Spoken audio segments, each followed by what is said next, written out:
Hello, everybody. What's going on? What's happening? It's your girl Tiffany. Come here live in the Fed. And today I want to do a topic regarding to Women History Month on Harriet E Wilson. So shout out to everybody that's been subscribing to my YouTube channel. Thank you guys so much. Shout out to those who've been sharing my channel, my videos, my contents, and all that. I appreciate that a whole lot.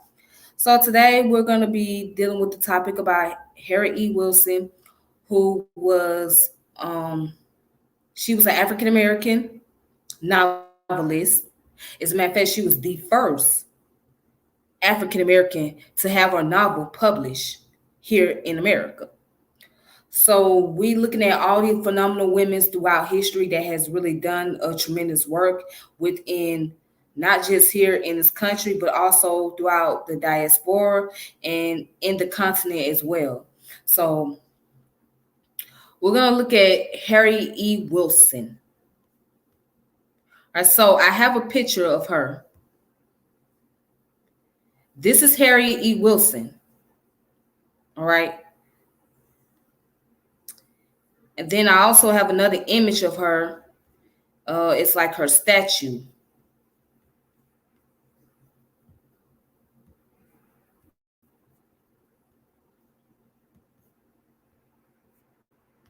So that's her statue right here. And what she's holding in her hand is a book called Our Neg. So I'm going to, I have that book in handy and I'll read some of the passages in there. But that's a statue of her. Okay. So let's go ahead and get started on who is Harriet E. Wilson.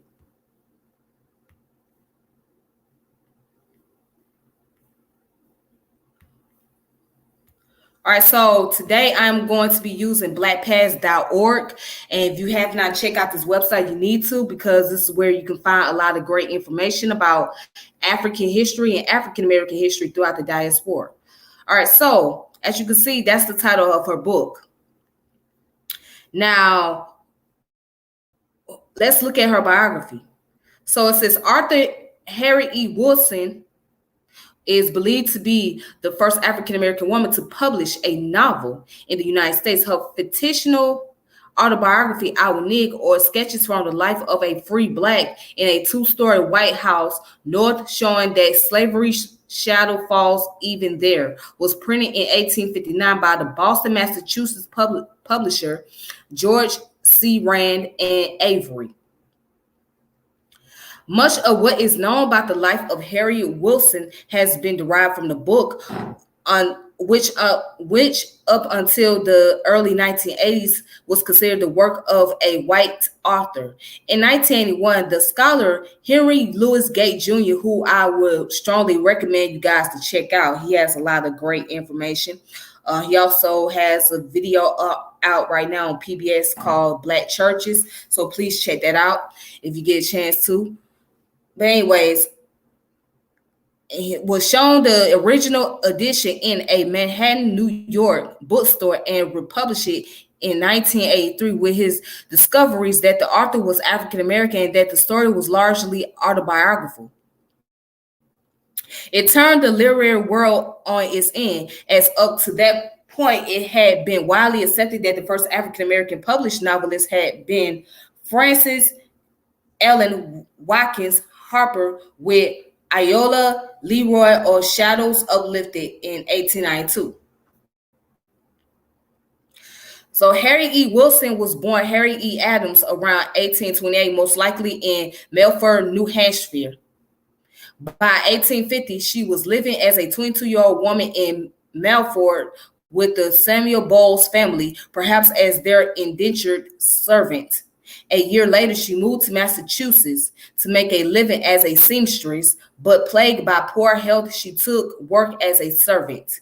In 1851, she married Thomas Wilson, now known to be somewhat of a con man, who abandoned Harriet less than a year later before the birth of their son, George Mason Wilson. At the time of the birth, Wilson was living in a poor house in Goffstown, New Hampshire. She was forced to abandon her son while she returned to Boston to earn a living and regain custody of George. Records from her time in Boston indicate that she may have sold hair dyes, but she turned to writing as a way to earn money for herself and her son. In 1859, Our Nig was published. 6 months later, George died at the age of 7, still a resident of a Malford Poor Farm. The last public record of the author is a Harriet E. Wilson, a listing in the 1863 Boston City Directory. The remainder of Wilson's life is the subject of scholarly speculation. Some have her back in a poorhouse in Malford. Others have her prospering as a businesswoman in Boston. Unfortunately, the book did not provide much financial success and was lost to obscurity until its resurrection by Gates over a century later. All right, so this information can be found at the bottom. As you can see, it says cite this article in APA format. All right, so this is the author, C. Gardner, and there's the source of the author's information: Harriet E. Wilson, Our Nig, or Sketches from the Life of a Free Black. Okay, and it says dignitized in white American fiction, 1851 to 1875. Okay. So this is where it ends. Also got Harriet E. Wilson with Henry Louis Gates Jr. at the bottom.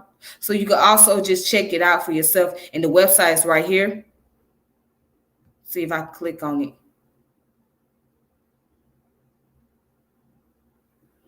All right, so here's the website,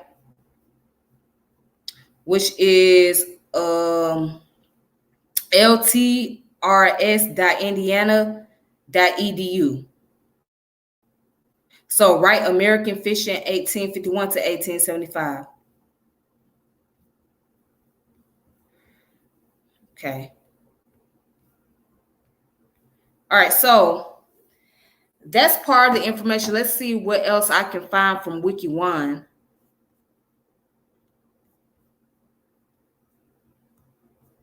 Maybe they have some additional sources. All right, so I'm right here on WikiOne. Now, according to WikiOne, all right, it says she was an African-American novelist. She was the first African-American to publish a novel on the North American continent. Her novel, Our Nig, or Sketches from the Life of a Free Black, was published anonymously in 1859 in Boston, Massachusetts, and was not widely known. The novel was discovered in 1982 by Henry Louis Gates Jr., who documented it as the first African-American novel published in the United States. It says she was born free person of color in New Hampshire. Wilson was an orphan when young and bound until the age of 18 as an indentured servant. She struggled to make a living after that, marrying twice. Her only son, George, died at age of 7 in the poor house where she had placed him while trying to survive as a widow.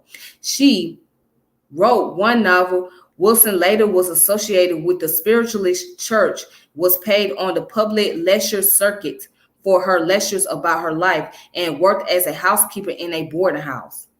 All right, so that's the information right here as far as her biography. Now it goes down to talk about more about the competition for first novel. So Dr. Henry Louis Gates Jr. was rediscovered Our Nig in 1902, right? Documented as the first novel by an African American. His discovery and the novel gained national attention. It was reissued with introduction by Gates and subsequently republished in several other editions. All right. And it says in 2006, William L. Andrews, an English literature professor at the University of North Carolina at Chapel Hill, and Mitch Kachun, a history professor at Western Michigan University, brought to light Julius C. Collins' The Curse of Caste, or the Slave Bride, first published in serial form in the Christian Recorder newspaper of the AME Church. Publishing it publishing it in book form in 2006, they maintained that The Curse of Caste should be considered the first truly image novel by an African American to be published in the United States. They argued that Awenid was more autobiographical than fiction.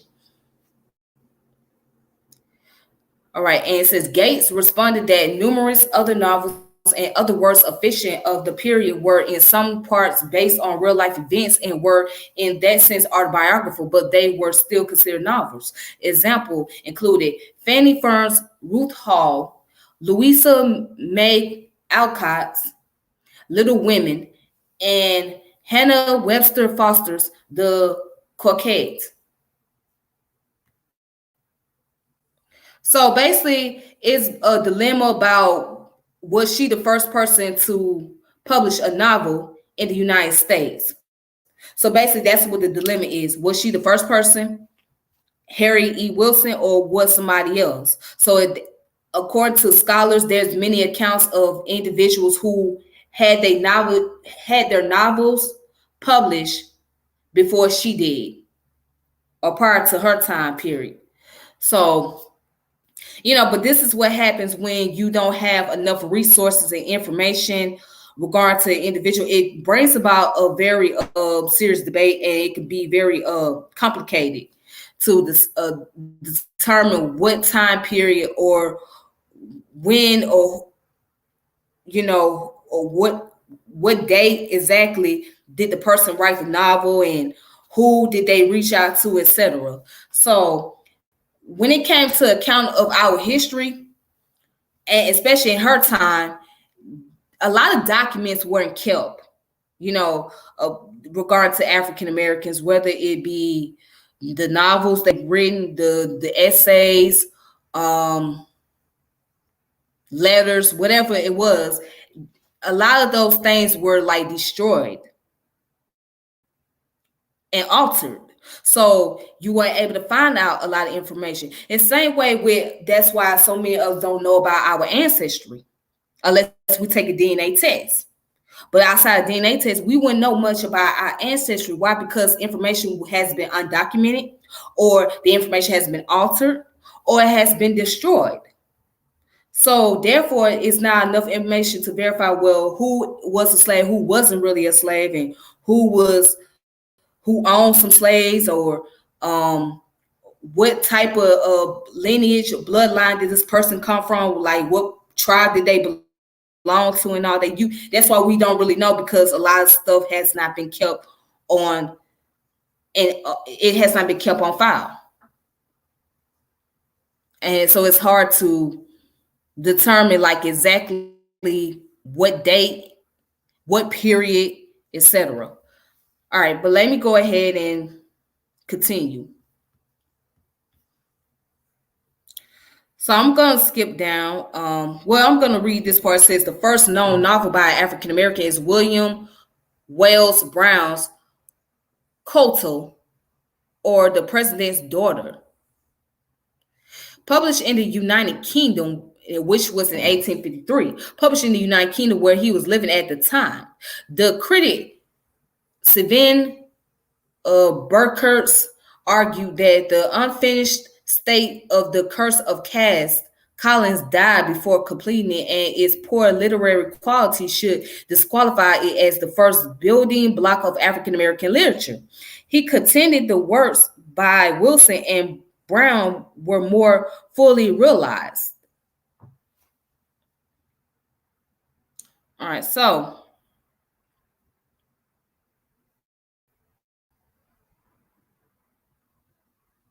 and it says, in her novel, Dwelling in the House of Oppression, the spatial, racial, and textual dynamics of Harriet Wilson's Awenid, Lois Levin argues that although the novel is about a free Black in the North, the free Black is still oppressed.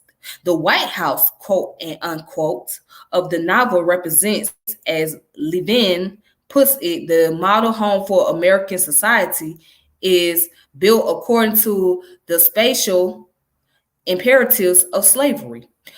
Frado is a free black, but she is treated as a lower class person and is often abused as a slave would be.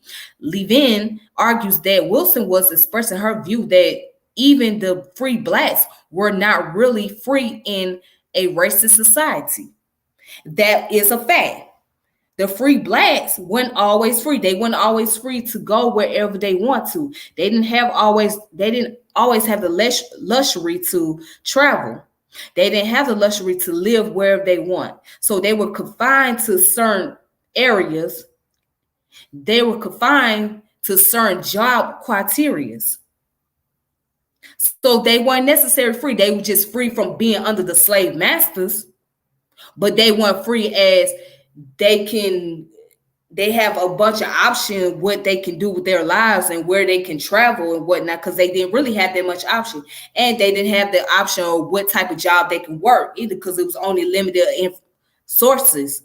It was only a limited opportunity for free blacks. So that was one of the reasons why people like Sojourner Truth did her speech, because she knew that after she was freed, there was going to only be limited resources available for her as an African-American woman.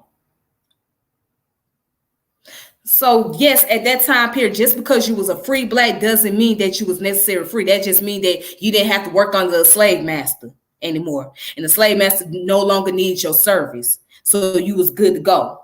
But you only had limited resources and limited option available. That's all it meant. All right, so let's go ahead and look down. And it says, legacy and honors. Since Henry Louis Gates Jr. worked in 1982, Harriet Wilson has been recognized as the first African-American to publish a novel in the United States. The Harriet Wilson Project commissioned a statue of Wilson in 2006, sculptured by Fern Cunningham. The statue is located in Milford, New Hampshire, by Centennial Park. All right, so let's see what the references at. These are the references that you can check out at the bottom of the page. Okay. Then it says further reading. Then you got the external link.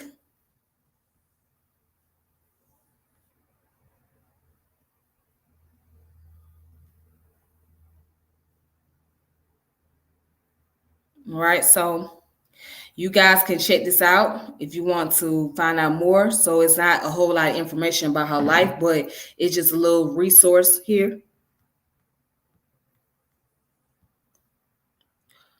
All right, so let's look at the autobiography, Our Nig.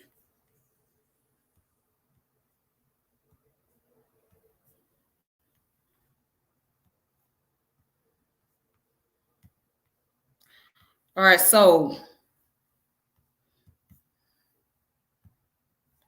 here's the autobiography here. I'm gonna zoom that up.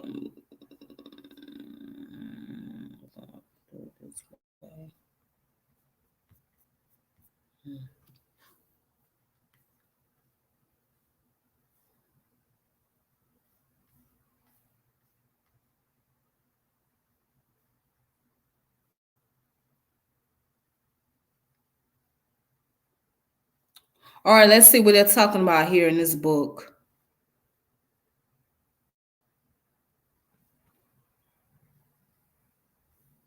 So let's read Our Nig. This is chapter 1. And if you guys don't know what Our Nig is, Our Nig stand for nigger. So chapter 1 says, Mac Smith, my mother.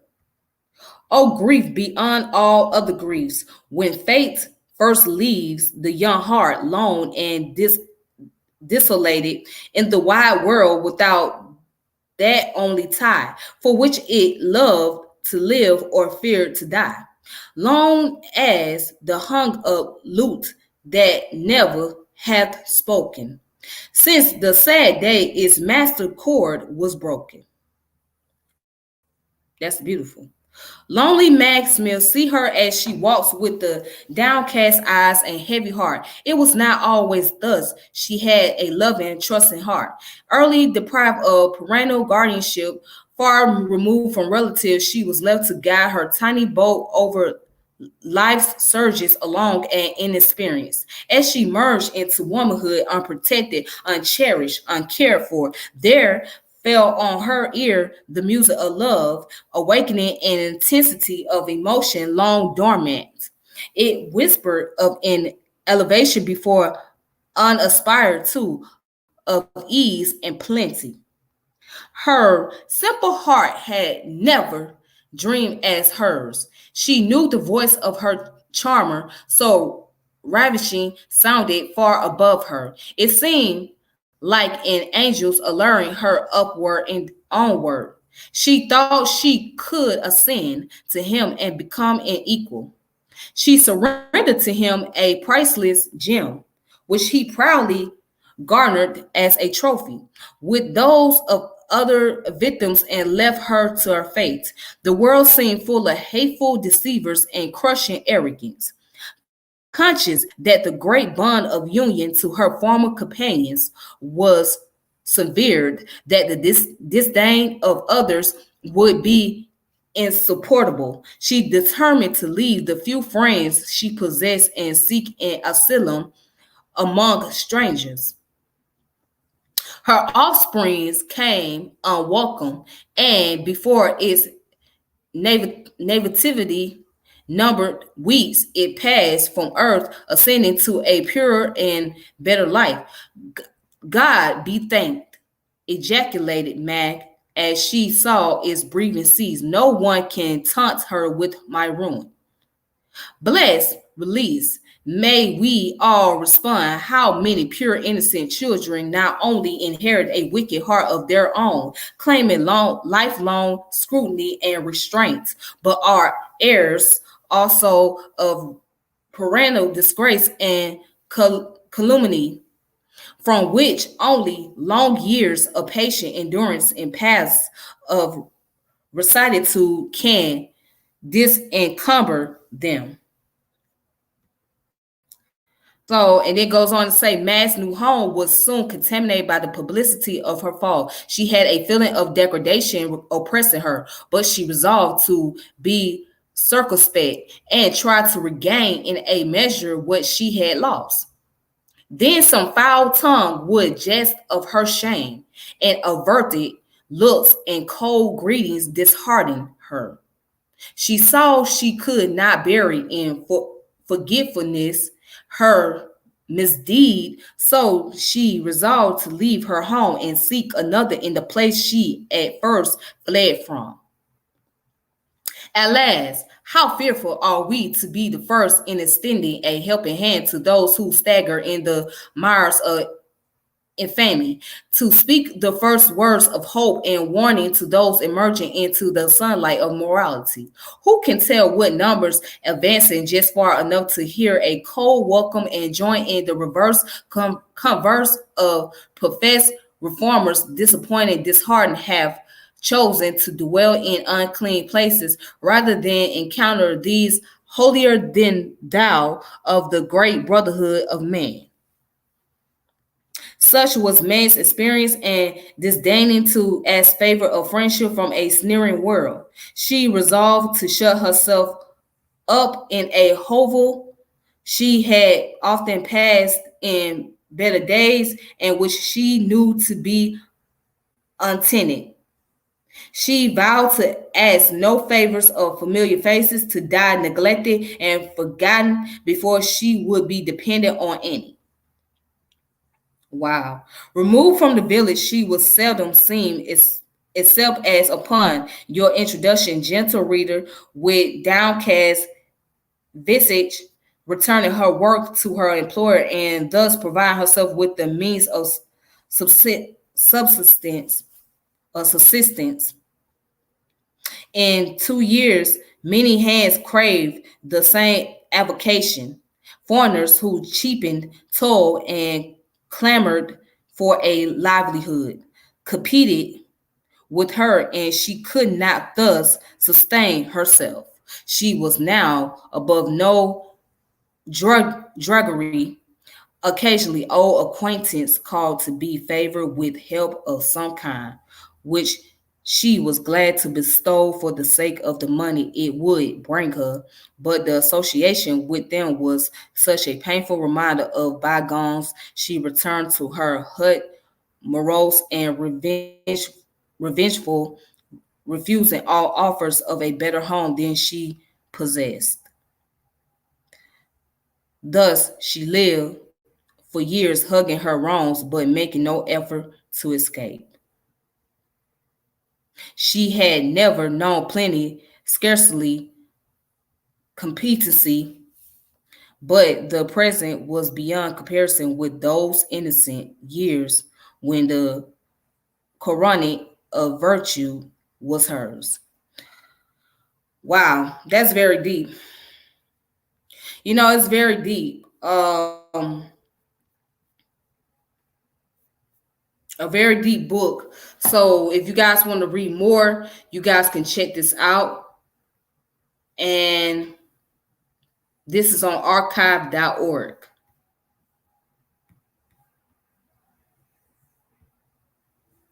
Hold on.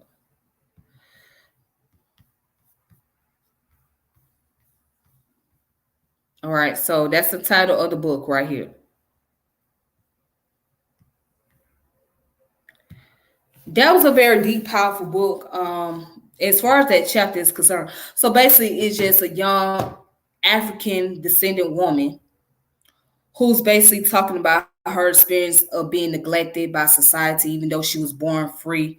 But she just felt like she was neglected by society, and she didn't feel necessarily free. She felt like she was just a lower class citizen. So she, in her mind, she thinking, well, what's the purpose of, just put it all in translation, what's the purpose of me being free if I'm not given the same opportunity of, if I'm not given the same opportunity as those who are free, given the same resources, given the same right, I might as well just die in misery and pain.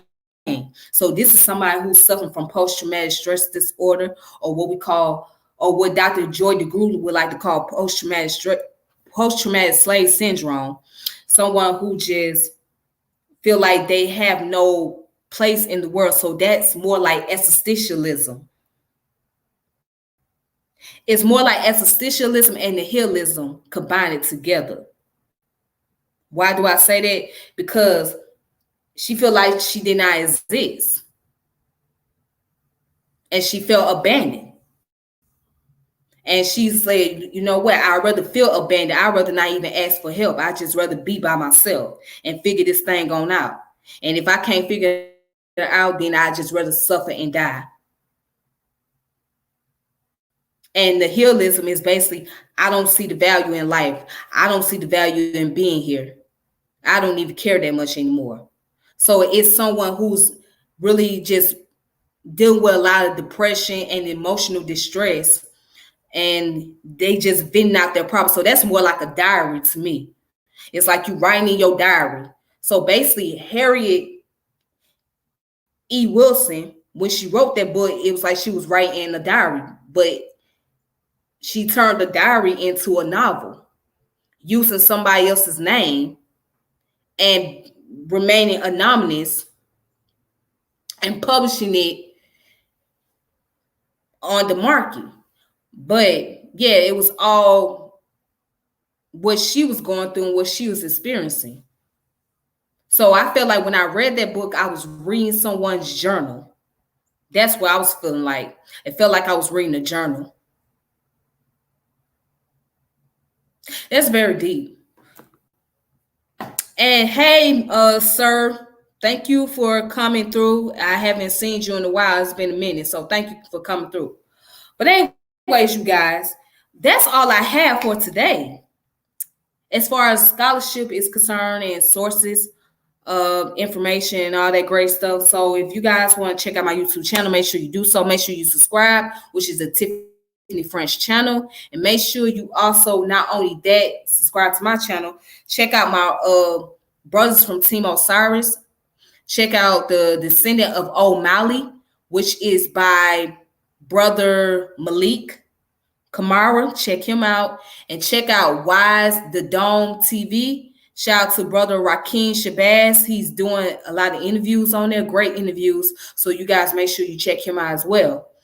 And with that being said, you all have a wonderful day. Until next time, may peace and power and elevation be to all of you. This is your girl Tiffany, and I'm checking out. All right. Thank you.